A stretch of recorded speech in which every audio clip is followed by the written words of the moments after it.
welcome everybody to another 8-gamer playoff match. We have Mitch Davies versus Matt Phillip. Mitch was our number 6 qualifier, got to the quarterfinals by beating Julian Nadeau in the round of 16. And Matt Phillip is in our quarterfinals by beating Len Anseth in the preliminary. Unfortunately, Chantel Sear was unable to play, so Matt got the bye through there to the quarterfinal match. So he is our number 11 qualifier. And Matt, you've obviously entered leagues and stuff like that since your first match against Lenny back on September 12th. But how are things been going for you? It's been going all right. Yeah. You've been playing much besides league? Have you done any practices or anything like that? A little practice here and there, yeah. Yeah, for sure.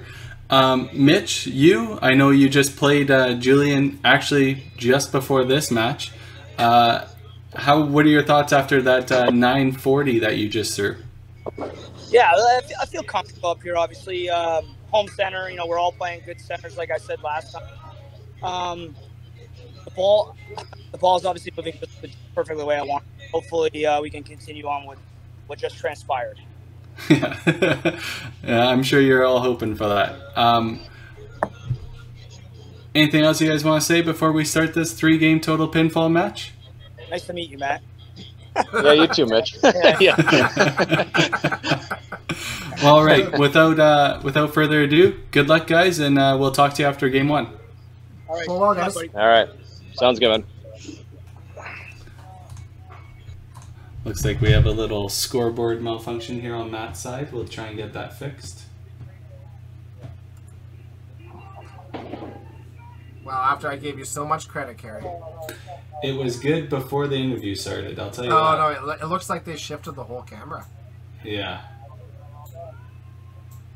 Oh, boy. Oh, boy.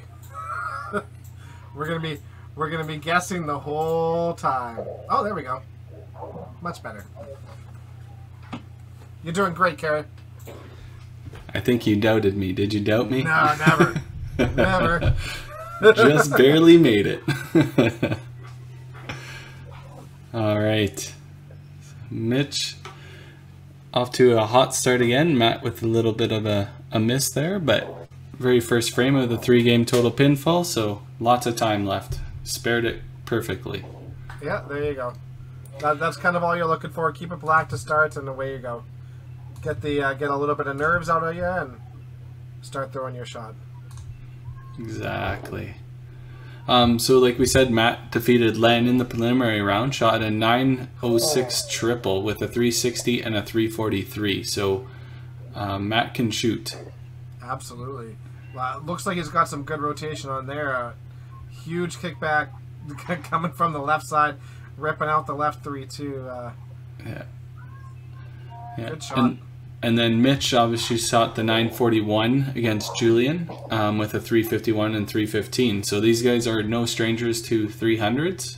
And we know they both are playing at good scoring houses because that's how they qualified. And their playoffs are showing how good they are. 100%. Matt is the first lefty bocce style player I've ever seen bowl. It's different. It's definitely interesting seeing because it's just so out of the norm, but he does it very well. He's smooth. Oh yeah, yeah. You see bocce players every once in a while. It's pretty rare. There is some national champions that are bocce players, so that's not anything against the style because they can clearly roll and strike just as good as anyone. But especially to see a left-handed bocce player, like you said, is super rare. Yeah. I don't think I haven't. I know I have never seen it. But, it's really good shots. That shot was just absolutely buried in the left pocket for a corner. So just regroup, come back, get your spare, and away you go. His misses, it looked like he actually dropped his right shoulder on his misses, which is interesting. You would think that would be pretty hard to do. Yeah. And there's Mitch, starts with a 4-bagger. Put that ball right on the front face of that head pin and got some pins bounced around for a left corner. So you could definitely see that the scores in Mountain are unreal. Yeah. That's a great shot by Matt there. Absolutely rocking into the left pocket. Yeah. Yeah, he's throwing really well. This could be all our matches have been high scoring, so I can't really expect any different, I guess. 100%. So obviously Matt Phillip will go over his qualifying scores again. So he shot 22.53 to be qualified 11th. He had a 380, a 304 in there. But other than that, he was really consistent across the board. His low game was only a 244. So consistent player. Shoots over 240 very, very consistently. Yeah, and you know what? Really, that's kind of the strategy, right? I mean, you know, here we are in these match play formats where, honestly, 3-game sets, you want to throw a huge one. You just want to throw a big one and then, you know, kind of create a bit of a buffer and go from there. But, you know, 8-game qualifyings, it's a different ball game. You're just trying to minimize and mitigate the really low scores. You're trying to, you know, avoid any sub 200 scores. You're really trying to avoid any sub 230 scores and just minimize those mistakes more than anything. And if you do, your qualifying scores will come. Yeah, exactly. Like I said, Mitch has just got a special role going on. There's no doubt about that. Yeah, pins are just exploding. Yeah. Matt's staying consistent on the middle. Mitch is saying it's down.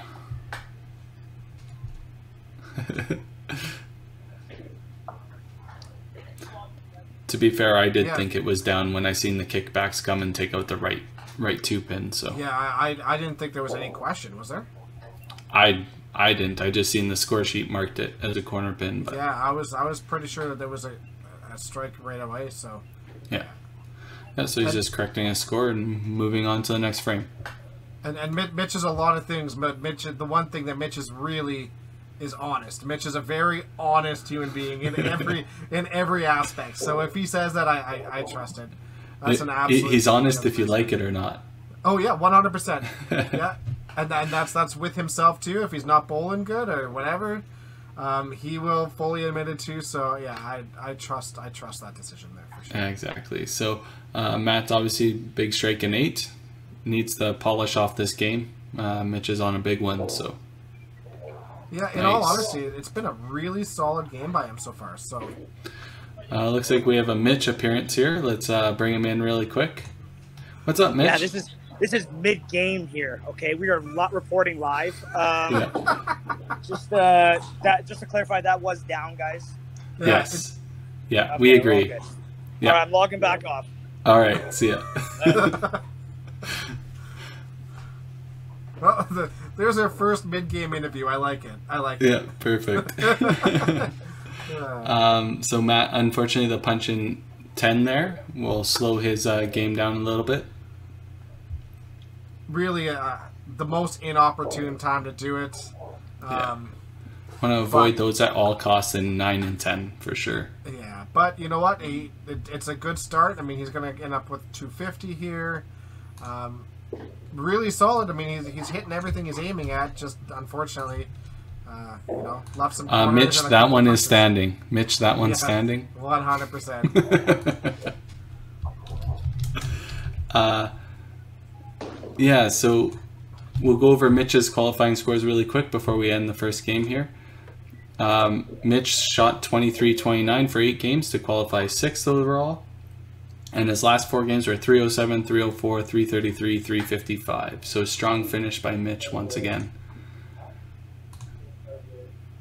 Okay, so Matt with a 252 start. So obviously Mitch is already paced higher than that. So it's going to depend what Mitch does in the last couple frames to decide how big of a lead he's going to have going into our second game. Yeah, after the 7th frame, he's already got a 14-pin lead. Which is, I mean, honestly, what you're hoping for right away, right? You're just trying to throw a big game up there really quick, and then, put all the pressure on the other person right away. It was a well-thrown game by Matt. He was very accurate. He hit what he was aiming at. He made his spares. Yep. Yeah, just had the 2 head pins, I do believe. Yeah. Yeah, and a couple of 5 spares there to start, but I mean, covered them up really well too. So. Yeah. Yeah, he definitely had a really decent game building there. 250 is nothing to shake a stick at either. That could have been an easy 3 1/4, right? So Yeah. he's right there. He's got the roll. He's just got to avoid that head pin issue. Because we know Mitch hasn't thrown very many head pins in this 8-gamer playoffs, so he's got a good roll. Okay, kind of finished this game on center still, but not the bombs he was throwing earlier in the game, but still gonna put up a decent 300 here. Yeah, he can get to 349, so just a shade under 100. Ooh.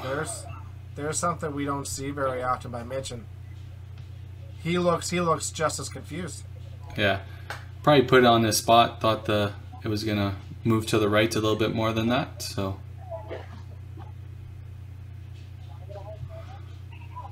334 to start.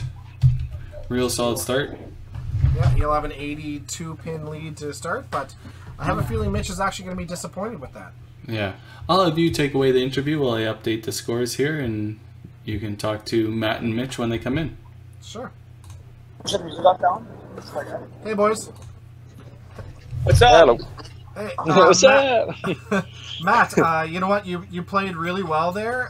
You had a couple misses to start, but after that, everything was super solid. You threw, you were hit everything you were aiming at. Just a couple of inopportune head pins there, but well thrown game overall. Yeah, it still felt good. Yeah. The head pin in 10 hurts because you always want to finish big on that. But 252 with a couple punches is not a bad game at all. Mitch, that again, another really well thrown game there. You started leaving a couple corners, coming in a little bit thin on it. I was giving you praises earlier today about how you don't really miss too many corners, and how did that feel there? That's disappointing. You got to have that. You finish. I pride myself usually on I know I've always said strikes win tournaments. I really do believe in that, but I pride myself usually on being a pretty good pinner, pretty good corner pin shooter. Let's just say that, and you got to have those at all times, right? It's just disappointing. But yeah, no, otherwise, I mean, obviously a good game, and I'm not discounting that at all. I'm really happy with it, but you got to finish those games off because I have no idea what Matt has here. Matt over there could have 370 in the game against Julian. He had 340 something, and I took my 275 and I banged out for it because you never know what that guy has, right? I can't see the scores. It's such a different mindset that you have to have in comparison to facing somebody one-on-one live and seeing ball for ball. And now I'm just thinking to myself every time Matt has a triple, Matt has a 5-bagger, and you have no idea.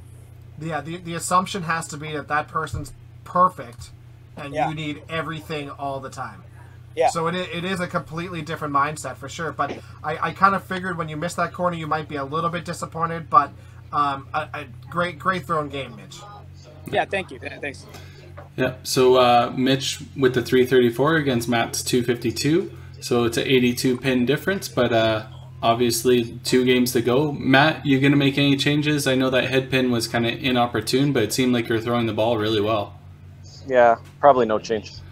Right. Just avoid that head pin issue. Yeah. Perfect. Yeah. Well, all right. I know, Mitch, you're not probably going to make any changes except for maybe aim at the 2-pin a little bit better next time. And good luck this match. Thanks, guys. Good luck. All right. Well, boys. Yeah, you too, man. Yeah. You could see the little bit of disappointment and anger in his face when he missed that corner, which is good. I mean, ultimately, we all have pride in that kind of stuff, right? And, yes.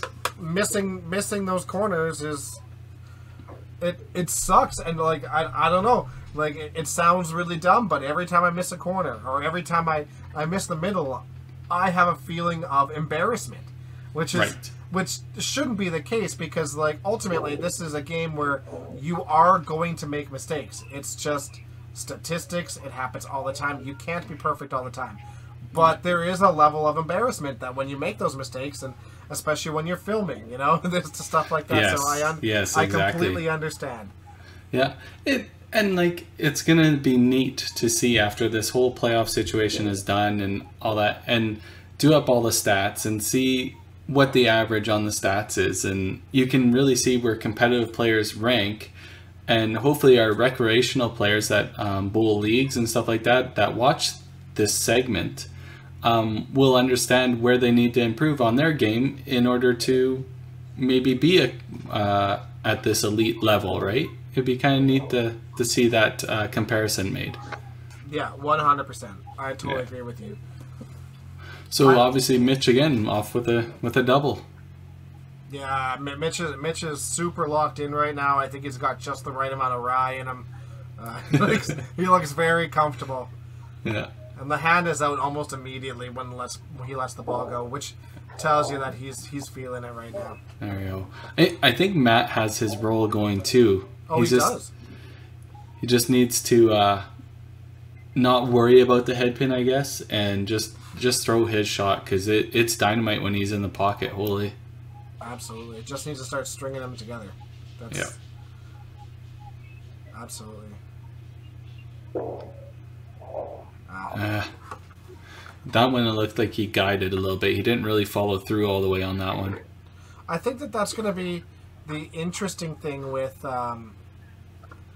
these stats too, is looking back at it and seeing the difference between, you know, even the 250 and the 270 bowlers and what those differences are. And I think a large part of it is learning how to not punch.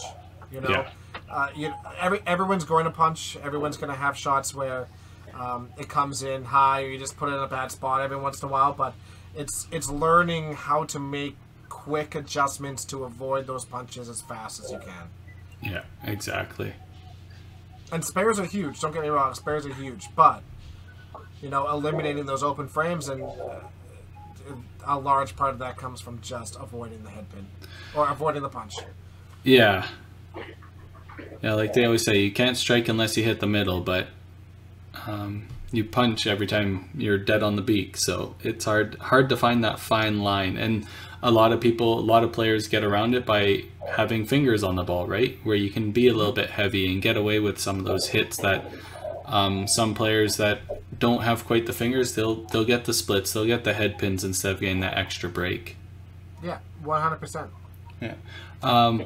We know Matt's bowling right now seems a little bit choppy. It seems like he's just having some small internet issues. Hopefully it figures itself out here shortly for you. But his score is updating just fine. So. Yeah, I don't know. There. It will be interesting. The head pins, the fingers help a lot.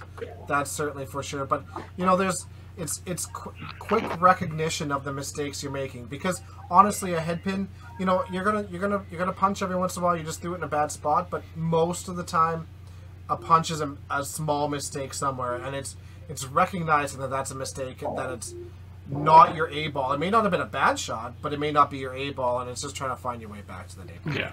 Yeah, everybody has that feeling where they think they threw the ball really well. It might have been even their best ball of the game or whatever, but it turns out it's a head pin.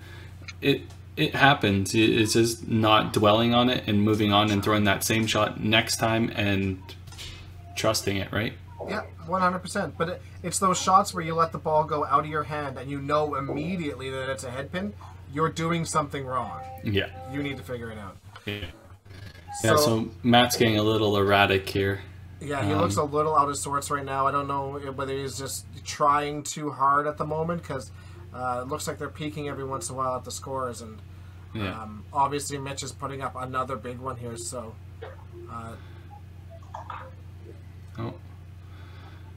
as we say that, the commentator's curse makes Mitch miss. Yeah. But once again, obviously Mitch has got such a good start here. Matt's going to have to find his pocket or find his shot and put a string together here so he can get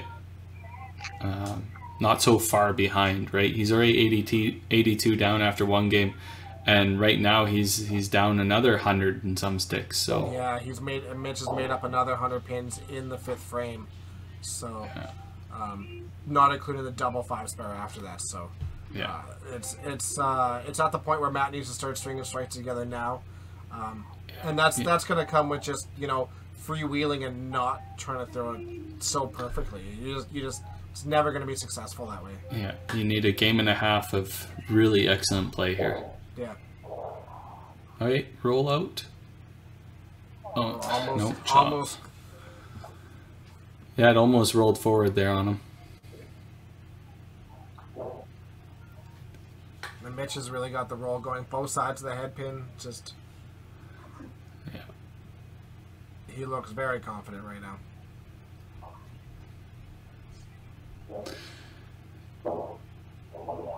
Okay, good spare for Matt. Yeah, hopefully that's the start for him. Yeah.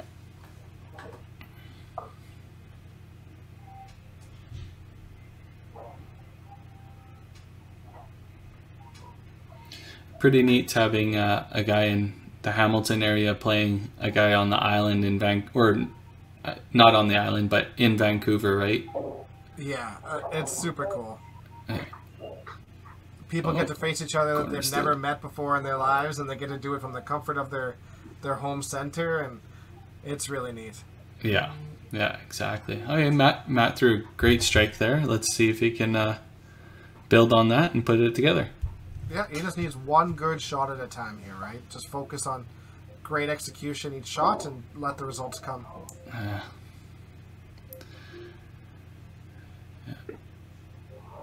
Not the game Matt is looking for here. No, When unfortunately. Matt played Len, his last two games were monsters. So he needs to finish this game strong and have a monster last game if he's gonna have a shot at it. He wiggled it, but didn't knock it over. So now Matt bangs out for, 239, so he's giving up another 100 sticks here. He's going to need to have a monster last game here. Yeah, but we've seen big games thrown in this playoffs. You're absolutely So right. you never know. Just find a good rhythm early and stick with it, and don't let anything else get in your head. Yeah, that's right.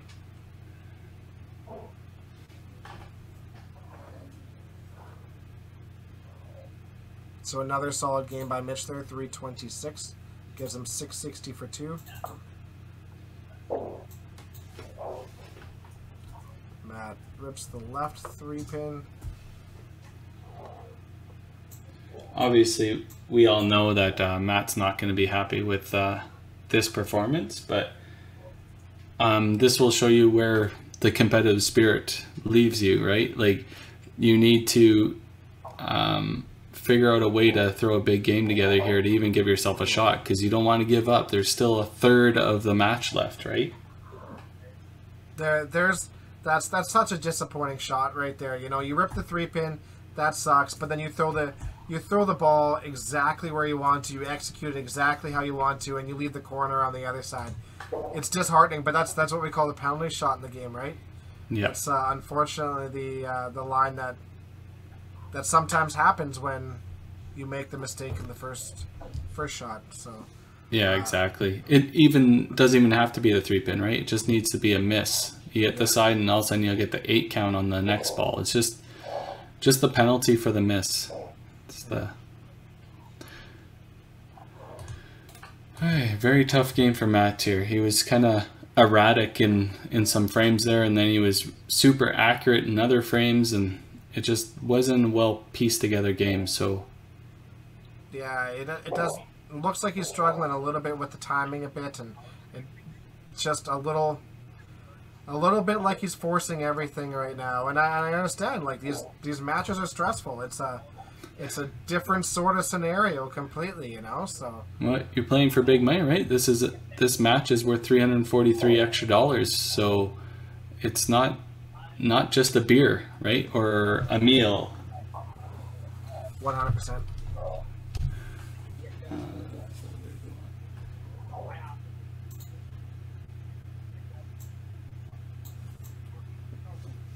Okay, I'm just going to update the scores here. Yeah, you go ahead. I'll bring these guys in. Perfect. Hey, boys. What's up? Mitch, another super well thrown game. You look super confident out there. You're hitting both sides of the head pin. You're getting strikes. You're starting to pick your corner spares, so that's better. Good work. Jim Head will be very proud of you. Oh, yeah. Really happy what he thinks. Matt, obviously a struggle of a game. That's the game everybody dreads, that it shows up out of the blue, and unfortunately it showed up during the 8-gamer playoffs. Yeah. So you're down a couple hundred. So what motivation are you going to look for game 3 to rebound here? Get back to focus. Yeah. Maybe move a little bit because, that was rough. Maybe I would suggest maybe playing Mitch for a beer, a little bit extra on the side, something to give you a little motivation. Looks like you're drinking Heineken, so you deserve a high-priced beer, maybe? Yeah, that would work. I'll play for a beer. No problem. I'll play you for a beer. Perfect. Let's go. Are you coming to the autumn? Matt, are you coming to the Autumn Open? No. No. No? Well, Mitch will have to... I'll free at $10 if you win. Perfect. Oh, okay. So, I always love a side bet on these games. So obviously, like you said, Matt, you're probably going to have to make a move here and try and figure something out. And you put together something big. You never know. I've seen some pretty crazy matches in this playoff system alone. So Mitch, obviously, you're not going to make any changes. You're rolling pretty good. yeah, I feel good. Sure. Yeah. Well, I don't want to hold you guys up any longer, so good luck this last game, and we'll talk to you guys after. All right, sounds good. Thanks, Gary. Go well, guys.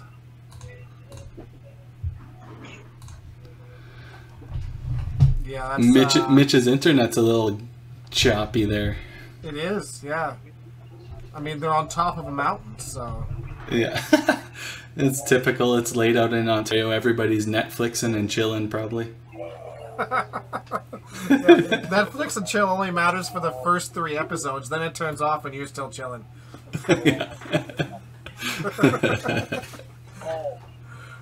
So Mitch up 230. So I mean, Matt's out there shooting for a beer in a perfect game right now. Yeah, exactly.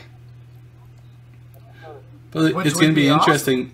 Yeah, it's going to be interesting. Matt said he's going to make a move, so I wonder if he's moving more left and trying to throw more angle, you think? I don't know. Dropped his shoulder again. Yeah. I I think he actually moved more right, it looked like. It does look like that, yeah. It's tough. It's tough.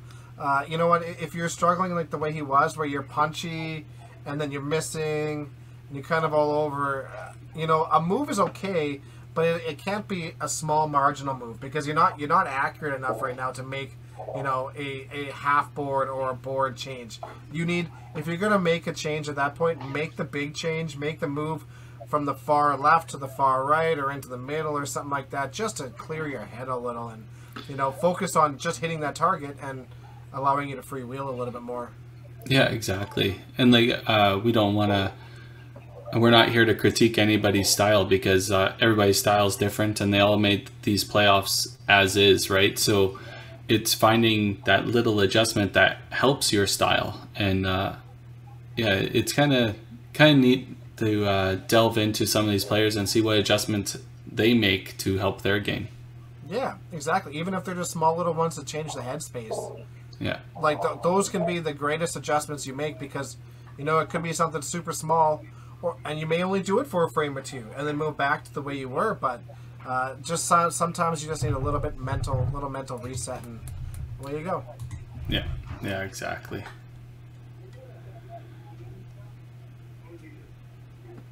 So Matt threw a strike there. Looked a little bit more confident. There's another one. 2 really good shots from him. He's thirsty. Yeah, that's right. Hey, nothing better than a cold Heineken from somebody out of Ontario. That's right. Absolutely.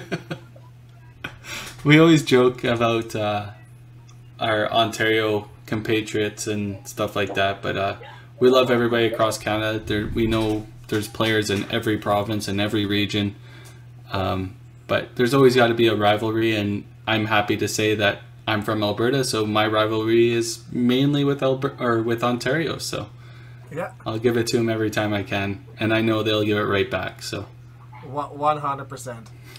And as much as we trash talk Mitch, I mean, Mitch is a great friend to both of us, and he's just we trash talk him because we know he could take it, and we know he wants it. Yeah. And he probably trash talks more than the rest of us. So.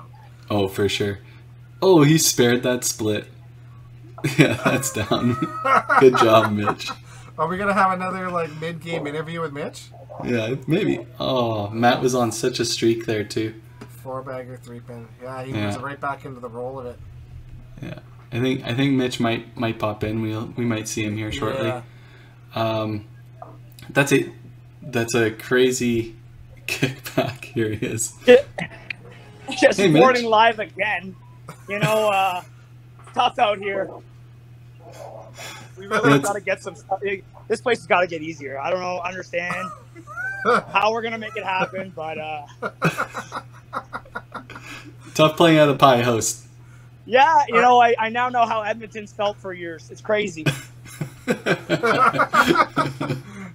Well, right, Mitch, we won't keep you too long.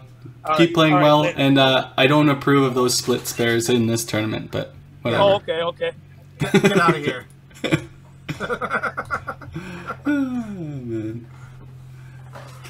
Oh, yeah. Matt spares that 3-pin and then proceeds to punch that head pin out again. But it's, you know what? It's just nice to see him hit a bit of a rhythm there, and away he goes, and just to feel a little bit better too, because you know he really hasn't shot that bad. The first game he was really consistent and just didn't pan out. The second game it looked like he struggled a little bit, but you know, just for the good mental health side of it, it's nice to see him throw that 4-bagger in there.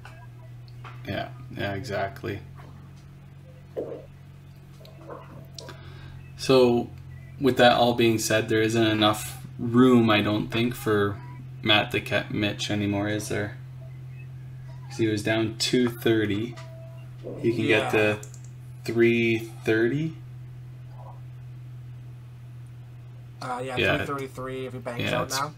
It's over. But Matt obviously played really well.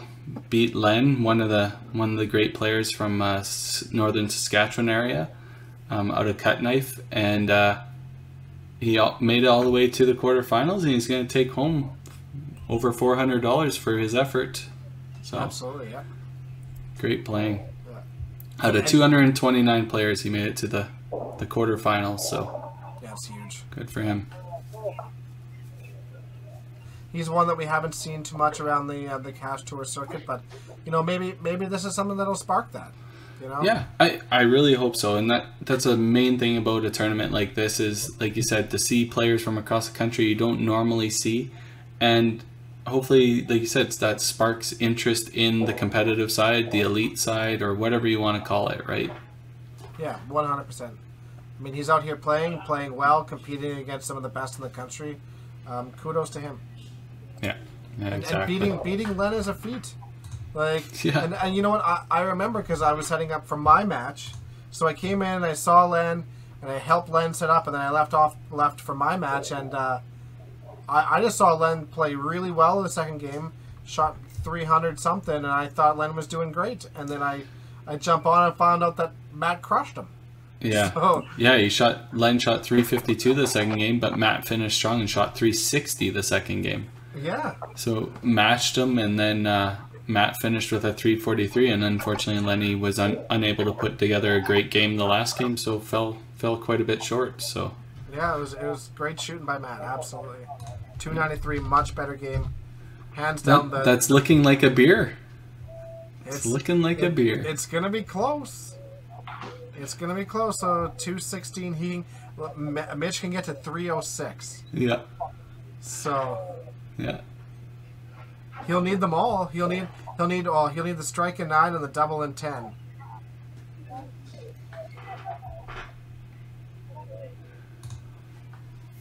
So Matt finished with a 724 triple. Obviously short of what he's shooting for, but Now Just that there- looks like a beer. yeah, just 30 short of a 250 average. But yeah, once again, we have a beer winner on, unfortunately, the loser side of the 8-gamer, but it's something in his pocket, and he'll be looking forward to Mitch's $10 e-transfer.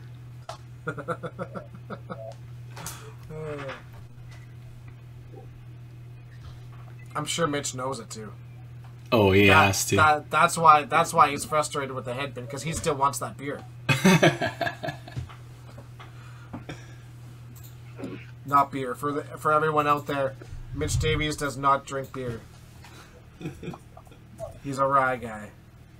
I think the gluten's too bad on his tummy. He gets a sore tummy. Oh, man.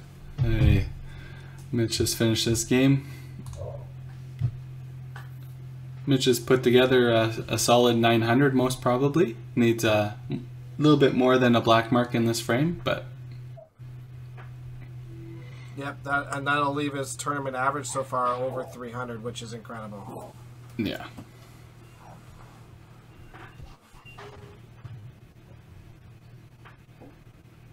Looks like it's just in time. His internet's getting a little, or my internet's getting a little weak. Yeah, it's definitely on your end. Yeah, it's an Elon thing. That's right. We'll hit up Musk here after for a little more internet speed.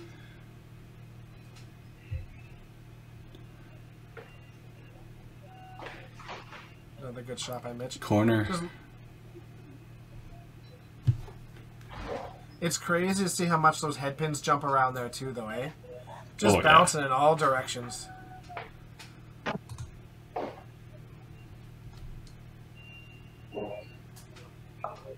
$254 gives him 914. Another excellent set by Mitch. Yeah.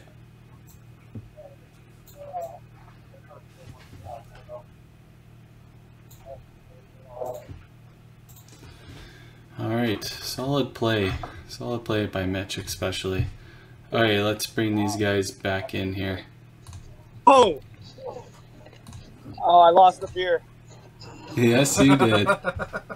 Yeah, I'm still a winner somewhat. That's right. Not the prize you wanted, but obviously better than nothing, and especially really good from Mitch. Nothing better than a beer from Mitch. Oh yeah. Yeah, there you go. Send me your EMT. I'll send you some money. So yeah, Mitch, another 900 triple, pretty solid. Matt, a 724 triple, obviously not where you wanted to be. This game 2 really drug you back. Yeah. But congrats on the quarterfinal finish. And out of 229 players, you get to take home just over $450. So, congrats. Thanks, man. Yeah. That's awesome. Hopefully that helps out during this restriction time. Oh yeah. Perfect. Are we going to see you come out to any of the cash tournaments at any point, or is that something that's interested you at all, or? Maybe, but I don't know. I'm still thinking about it, man. Fair enough. Yeah. Obviously, No worries. obviously you can play. Obviously, you made it to the quarterfinals. Doesn't matter where it is. You still got to play well. You should come test out the skills against the best, man. I love it too. I love to go out and play those tournaments just to test yourself out, and I think you should, man. I think you should consider it. You should highly consider it.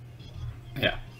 Yeah. We would like nothing more to bring out the best players from across the country. So Matt, if you're ever out, just hit us up and we'll hook you up with a second beer. Maybe that'll convince you. There we go. There he is. Mitch, congrats once again. So you're moving on to the semifinal against Matt Leonard. Congrats on the great play, and we'll try and get that scheduled in less than a month. Yeah, no kidding. I've been waiting on to play a prestigious event, And nothing happier than finally getting to play this. This really brings out the best in me.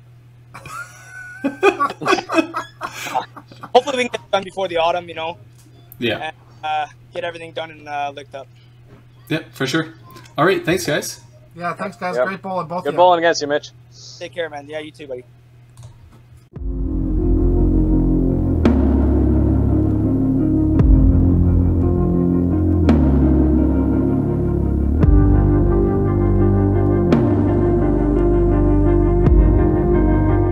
All right, welcome everybody to another 8-gamer playoff match between Marcus Borkowsky, our number 12 qualifier, and Talen McGraw, our number 5 qualifier for the quarterfinals. The winner of this moves on to the semifinal versus Dexter Wiseman. He's already in the semifinal.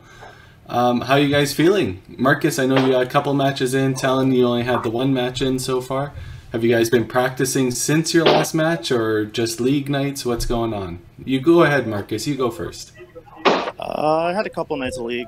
Hasn't really gone that well, but other than that, no. No. And you, Talen? Just a couple of league nights. Pretty much the same thing, up and down. So you guys are all geared up, ready for this then? Yeah, saved Exactly. everything for today.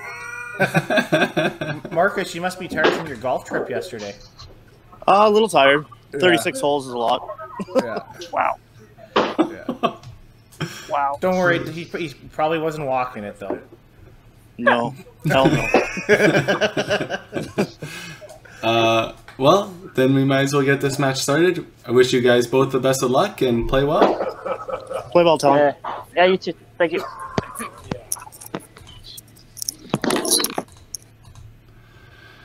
All right, here we go. Quarterfinal match. These guys are playing for big money now. Yeah. How much do they win if they make this match? If they win this match, the quarterfinals, they win another $343. Holy cow, that's a lot of money. Yeah, it's getting up there. If they win this match, they're pretty much guaranteed $800, I do believe. And Talen starts off with a good start. Oh, good strike. Yeah, a strike, yeah. I don't know what was going on there, but... Yeah, no, he starts off with a strike. And no practice. Look, he barely even threw any balls. Yeah. Crazy.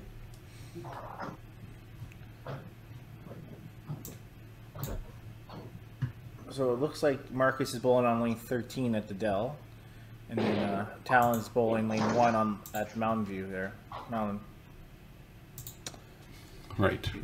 Starts off with a double.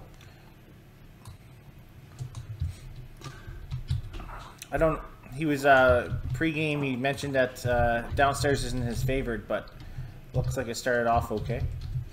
Yeah, he kind of rattled off the sets he didn't like as much as 13-14 upstairs, his favorite set, where he shot his 448 in the qualifier.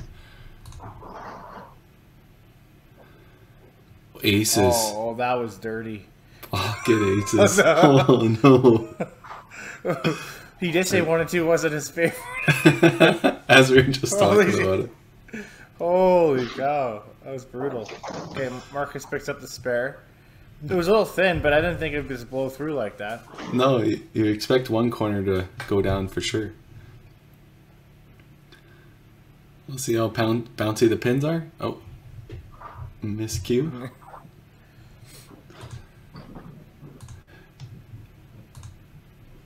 So as we've explained in Talen's earlier match, he was number 5 qualifier. He played super well in the qualifying, obviously. He shot 23-31 with the 448. So he can definitely run strikes, that's no doubt. Maybe aces might be the only thing that slows him down.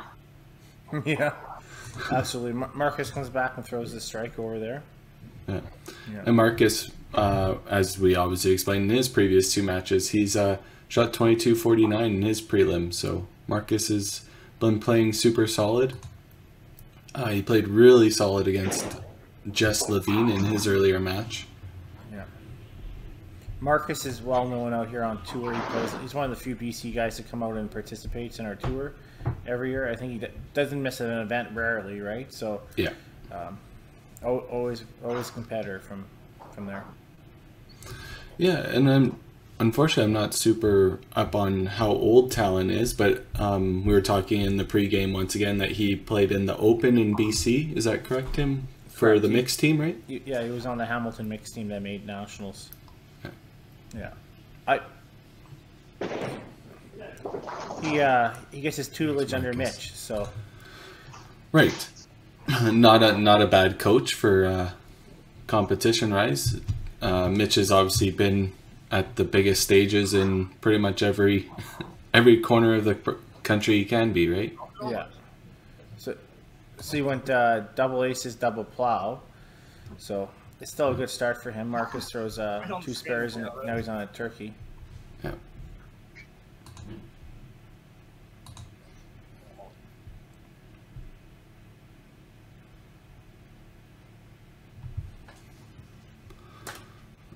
a 3-pin. Hung Two, the two corner. different, two different contrasting styles. You can tell, right? Talen's more finesse player, and Marcus is a hucker, right? But Yeah. yeah, two different finesse styles.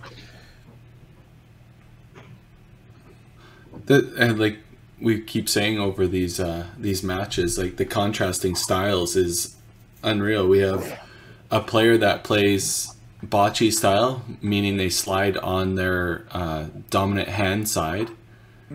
And then we have Marcus that gets up there and hucks the ball into the middle, and then you have Talen that plays into a pocket, right? Like it's neat to see all these styles, and all these competitors can shoot 900s out of nowhere, right?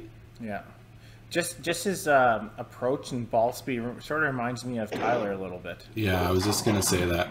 Very, very upright, symmetric. Everything's symmetric, right? He doesn't dip his shoulder too much. No.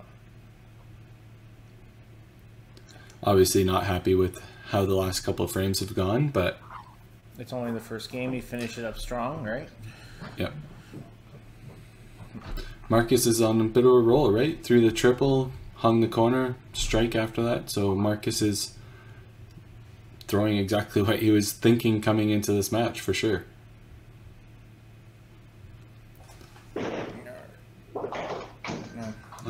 Then he opens 8. Commentator's curse once again. Yeah, it's us right now, yeah, for sure. I can't tell what he has. Talen has with that screen, right? Yeah, the blue backing is just a little tough to read. We'll try and see when he throws his next mark. It should. It's triple digits though, for sure. Oh yes, yeah, clearly. Yeah. He has 4 strikes. 2 of them are doubles, so I'm sure it's a decent looking score. Just 3 open frames, unfortunately.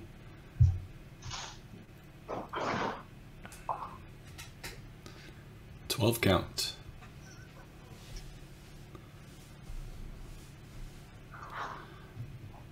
So this is where one person should have maybe a side scoring app on their phone and tracking the score we can't reach, so we can update. I might have that on my phone. I never use that.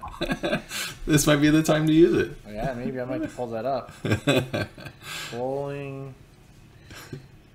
And that's a good question. Does anybody actually? I know there's some. I was talking to Tyson Nelson from. There we go. That's 158 and 7. There you go. There you go.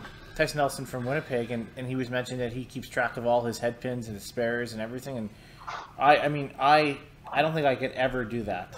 It's way too much. Yeah. My eyes getting leak right. Hey. Oh, Talen with another head pin after that 12 spare and 8. Almost like just a little pushy, right? I mean, I think that's the only thing, right? Yeah. Yeah, but like you said, it's the first game, so hopefully get all that bad splits out of the way in this first game, and then come back strong in the second. Yeah. Marcus is putting a very good game together here. He's coming out hot. Potential 333. Yeah. Marcus in his match against Jess Levine, he shot 307, 274, 287, super consistent for 868. So playing really well. And Talen shot 781 against Ryan Cowan, the 259, 270, 252. So super consistent there as well. Just missing that big game. So he's hoping to throw one of those big games in this 3-game set. Okay. All right. Well, 3 doesn't hurt him at the beginning here. That's a good start for Marcus. He could have a close to a triple-digit lead, right? Depending on what Talen does here. Yeah.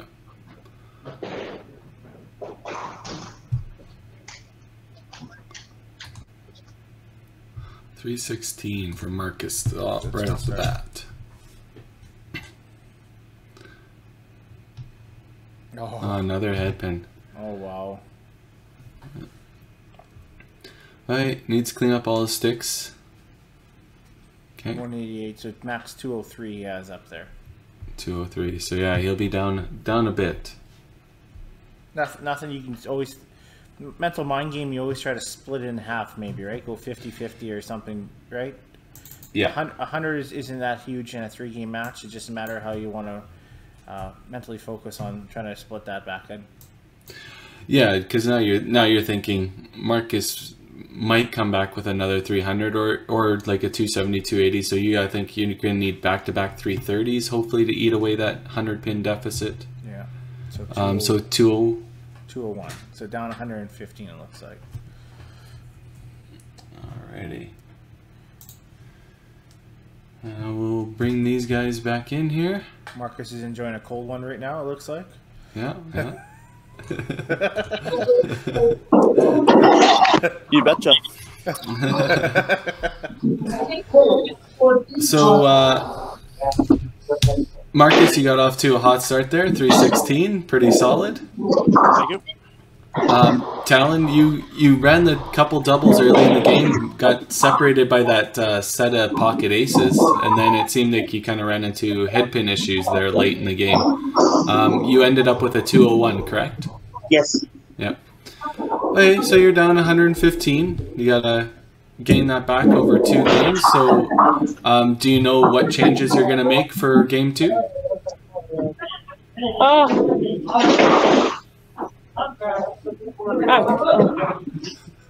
Not really what I tried in 9 and 10 clearly did not work.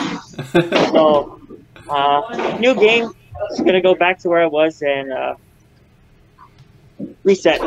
Yeah, I think your first 5 frames were obviously all good hits. Just the pocket aces kind of separated the two. So I would definitely go back to where you were in the first 5 frames. That was definitely a lot better shot. Yes. Yeah. And you, Marcus, any changes after the 316 or what? No, just gonna keep throwing. Oh, weird. You're weird, yeah. No, good start. Good luck, Talen, get that 115 deficit back. And Marcus, continue playing well, man. Thanks, buddy. All right. Good luck, Talen. Yeah, you too. Alrighty.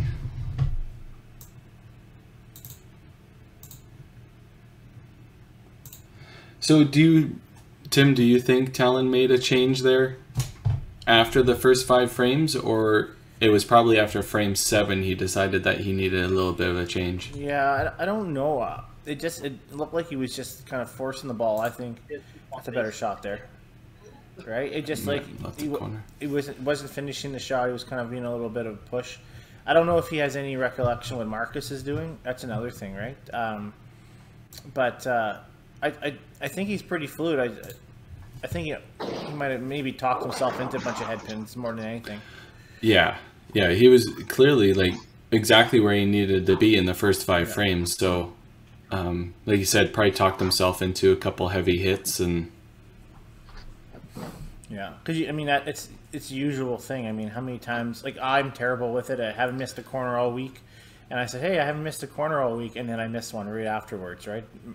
Sometimes when you just pressing just a little bit, help happens. So Talen comes back, throws two good shots, right?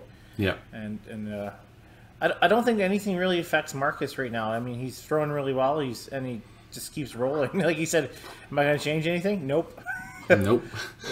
No reason to change anything, right? You got that 115 pin advantage by playing the way you're throwing, so why make a change? Yeah.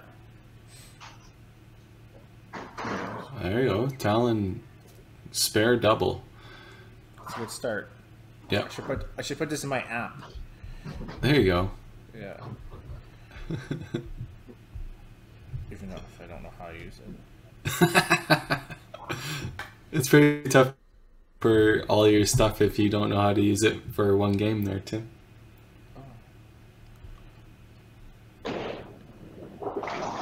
Alright. Both these guys are throwing really good.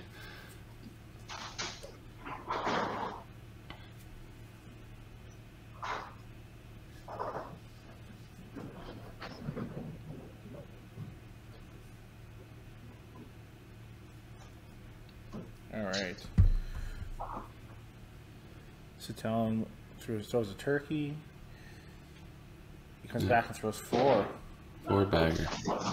And Marcus is still throwing bombs. Oh, This is going to be a high-scoring game, I think. We're going to good. see a couple big ones. that's what we're here to watch, right? So That's right.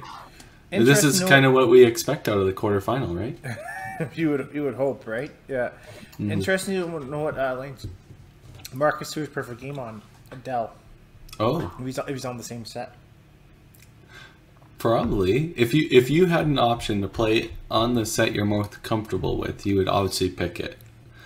I know Talen didn't get the option to play on 13-14. I bet you he wishes he did, but Yeah. Honestly, I've never liked 13-14. I don't know in any house. I don't think. maybe it's number 13, right? But it could be. Could be. yeah. Oh, Oh no. 5-bagger plow. That's okay. That's a good start for him. Yeah. Pick up these sticks and finish this game strong. And unfortunately, at this point, even it doesn't matter how well Talen throws, he's still going to need Marcus to have a couple hiccups, right? Absolutely. Yeah. You're kind of in the hands of him, yeah.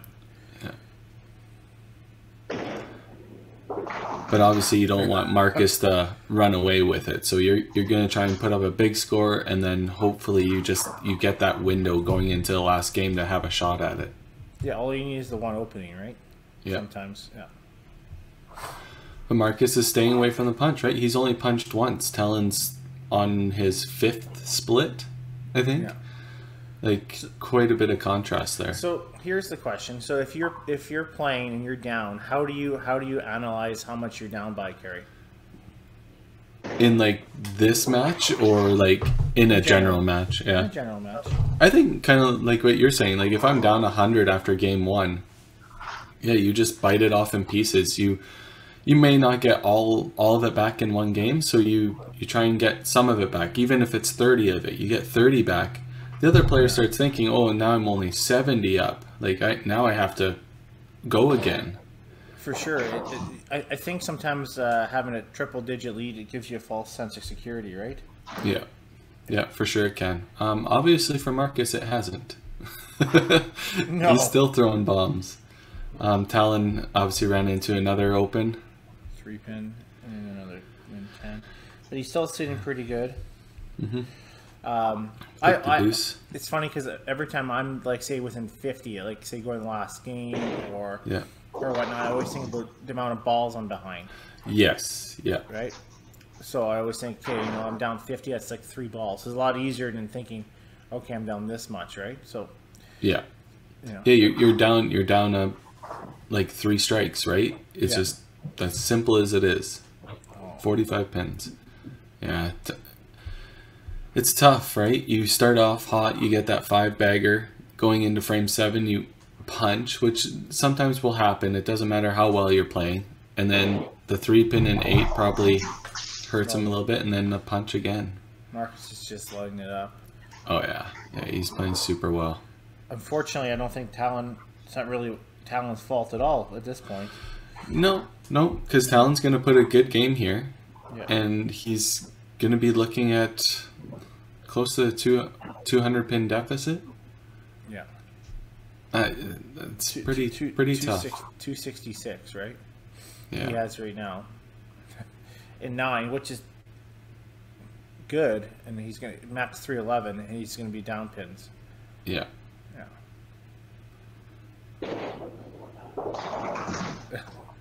Yeah.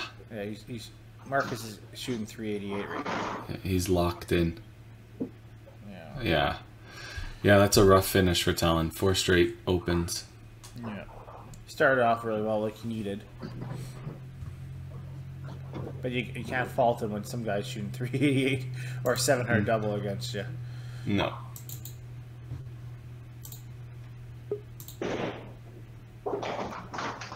Oh, Marcus finally gives him a break.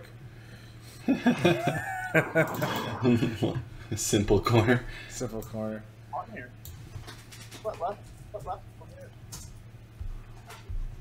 So I think Talen has 279. So I'll give him 480, right? Yeah. Yeah, 480 to Marcus's 371, which gives him 687. 207 207 deficit. So Talen 480. And Marcus, once again, 687. Big double. All right, we'll bring these guys in.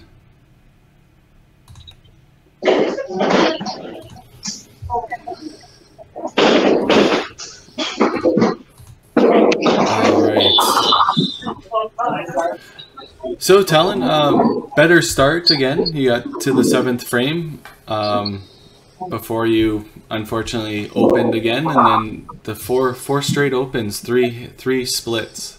Tough run. That 279 could have been 3.5 fairly easily. It could have for sure. It very well could have been, but coulda, woulda, shoulda. Yeah, no, for sure. Unfortunately, Marcus still throwing hot. 371 there, Marcus. Great game. Thanks, buddy. Yeah. Not much phase you. No head pins this time. You were just in the pocket the whole time. Yeah. Felt good out there. Yeah, for sure. So Talen, going into the last game here, you're down by 207. So 450 put a lot of pressure on Marcus. I've seen people crack under less pressure. So You seen Marcus gonna crack? well, hey, I'm here for the production and for the people. So everybody wants to see a close match. So Well, yeah, that is true. Very true. Definitely don't want to see someone going down by 200 into the last game. No, exactly. My recommendation is you go back to the way you played the first 5 frames in both games and go with that for the whole game this time. Well, I hate to say it, I did do that whole game. Oh, really? So I don't know. It felt the same. I don't really have an answer for the 3 picks, to be honest. It felt the same. It's just something was slightly off, and it was slightly different on the lane. So Right. just have to go out, not worry about what Marcus is bowling, and just throw what I can throw. What happens, happens. Yeah, exactly. Well, good luck, guys, in this last game, and play well, and we'll talk to you after. Sounds Thank good. you. Have a big one, Talen.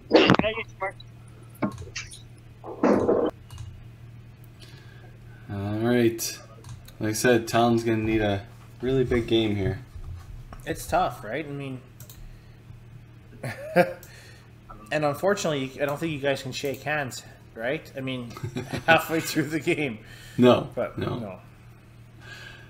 No, we'd like everybody to finish the whole match, even though it's like Talen. You can see in Talen and hear it in Talen's voice that 207.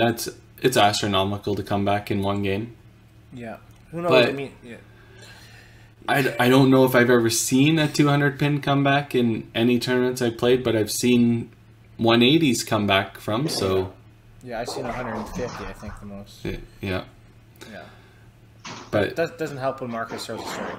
no, Marcus is, like I said, he's locked in. He's playing really well. He's obviously looking forward to the semifinal match against Dexter already. He's gonna keep playing hot because we're lucky enough to be filming that semifinal match the same day. So Yeah, so that's kind of crazy. So we're having another match right afterwards. Does that change Marcus's thought? Like, I mean, like. I don't know. Like, you want to stay sharp, or do you just want to? I don't know. Like, it's tough. You never want to stop, right? No, of course not. Yeah, not too sure where his thought process will be going.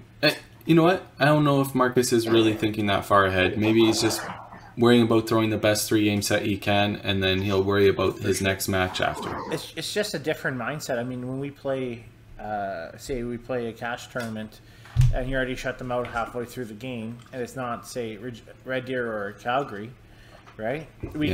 You never play out the last bit of the game because you're like, I got other strikes to throw, right? Or something like that, right? Yeah. You kind of save your play for the next match. Where in this situation, because you really don't know what your opponent is doing or what situation they're in, and we want everybody to finish out the matches. yeah, it's a different mindset. Yeah, absolutely different. So Talen has 104 and 4, and Marcus is 135 right now. Perfect through 4. Yeah. Oh, I can't believe you said that. I didn't say anything. I just said he's been perfect through 4. Simple as that. Oh, you're lucky. So on Thursday, Russell, Jamin has his first chance to get a 400, and then Russell yells, "Oh, you have a chance for a 400!" I was like, "Dude, you can't say that." God bless him, right? But biggest faux pas in bowling, you can't say that stuff. Yeah. That's what do you call that? People's superstitions and stuff like 100%. That's huge in bowling. Everybody has their superstitions. Yeah, don't say that stuff. That's what I always say. So the match is officially over, I would say. Yeah. So there's not enough pins left for Talen to get to no. beat Marcus by 200 some pins. I want to know what Marcus is drinking. Obviously, it's working. He must have had his Wheaties this morning.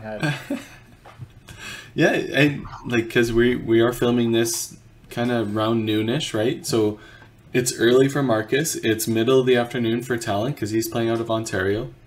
Marcus playing out of BC. Time difference. Talen's had all day to think about this. Marcus probably just got up and went straight to the lanes. Oh, for sure he did. He hit a 10-hour golf trip yesterday. Yeah. Yeah. All right. Well, he already has a 900 triple right now. Yeah, he's crushing it. Yeah. Made for television, for sure. Yeah. Yeah. I feel for Talen a little bit. Like I said, we don't know him that well, and he's obviously a younger player, but to come out and qualify 5th overall and win his first round of 16 match and then come up against a player that Talen, admittedly, he knows nothing about Marcus. So it's kind of the beauty of this. I mean, I hate to say it, I didn't know much about Matt Phillips, right? Yeah. And then you see Matt play, and he's like, okay, well, why doesn't he play more often, right? Yeah. It's kind of the nice thing about this kind of format.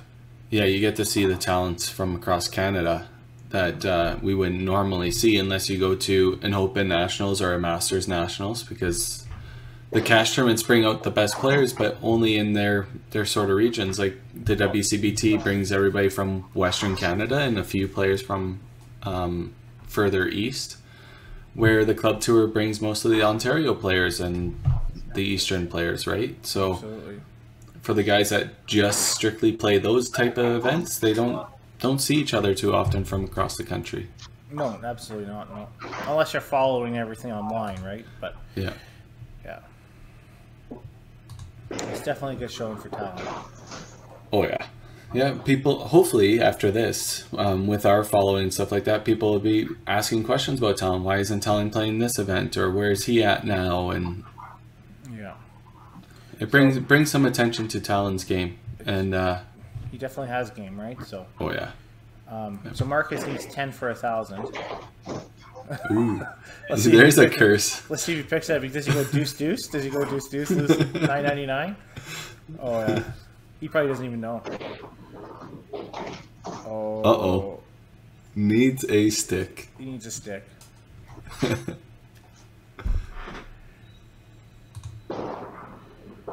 1,001. Nice.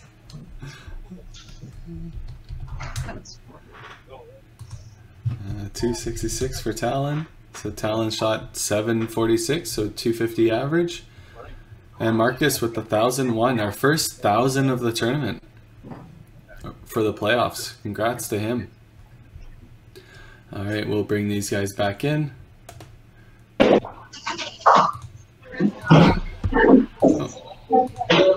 Hey, Talen. Hello. So 746. I know it's not the showing you wanted. It's still 250 play. Nothing horrible. Unfortunately, you ran into a monster. The highest triple we've had in playoffs so far. Oh, it seems to be my luck. I've been twice in YBC tournaments. Guy've never thrown a 1,200 for 5 in his life. I shoot a 12. He shoots just below a 13. Nothing new. Huh?